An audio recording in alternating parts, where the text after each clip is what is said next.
નમસ્કાર મિત્રો, ફરીથી એક નવા વ્લોગ વિડીયોમાં તમારું હાર્દિક સ્વાગત છે। બપોર પછીના 4 વાગી ગયા છે ને તડકો પણ જરાક માપે થઈ ગયો છે। તો આજે જવાનું છે ઘેલા સોમનાથ મહાદેવના દર્શન કરવા। તો મારી સાથે જોડાયેલા રહીજો।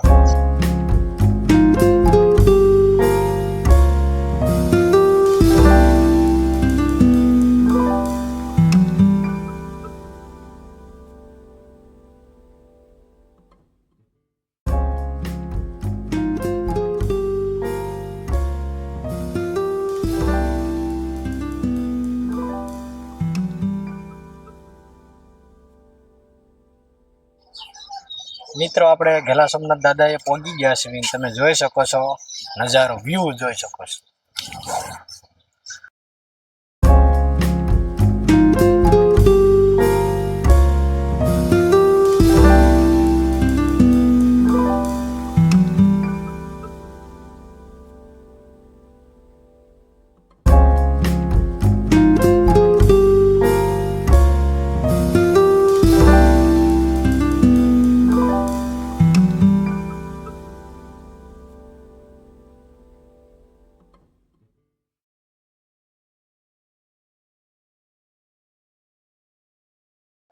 મિત્રો આપણે ઘેલા સોમનાથ દાદા પહોંચી ગયા છે। તમે જોઈ શકો છો મંદિરમાં આપણે પ્રવેશ કરી લીધો છે।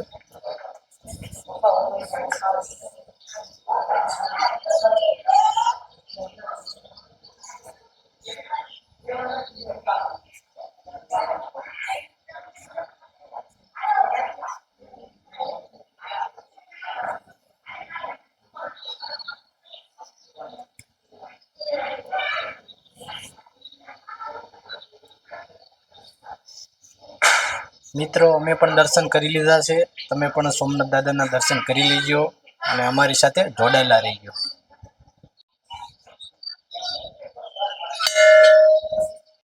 મિત્રો આપણે સોમનાથ દાદાના દર્શન કરી લીધા છે અને હવે આપણે મિનલ દેવી માના દર્શન કરવાના છે। એટલે આપણે ઉપર જવાનું છે। તમે જોઈ શકો છો આવું કાંક વ્યૂ છે ભાઈ સોમનાથ દાદાનું।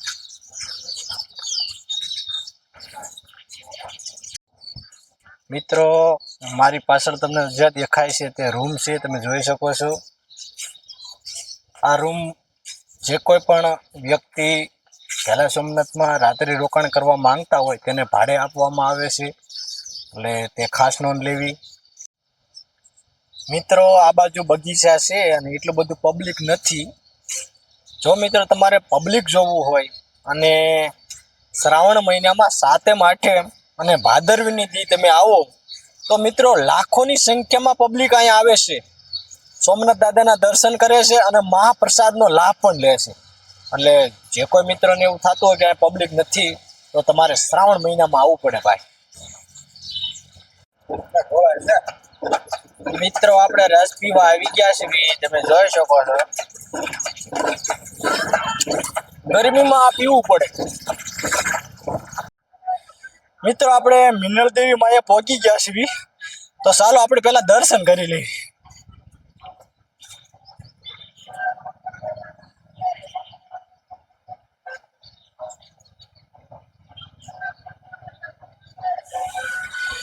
દર્શન કરી લીધા છે મિનલ દેવી માના અને તમને ઉપરથી વ્યૂ દેખાડી દેવી ખાલી।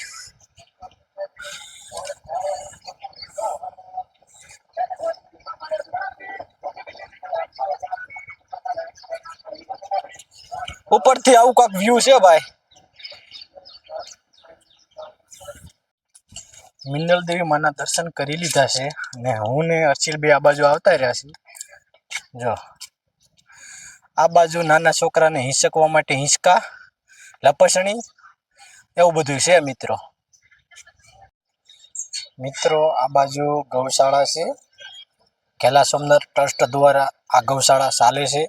એટલે મિત્રો એ ખાસ નોંધ લેવી। મિત્રો આપણે મિનલ દેવી માના દર્શન કરી લીધા છે અને હવે આપણે નીચે ઉતરવાનું ચાલુ છે। એટલે મિત્રો સપોર્ટ કરજો। આપણને એટલું બધું નથી ફાવતું એટલે તમારી રીતે જોઈ લીજો।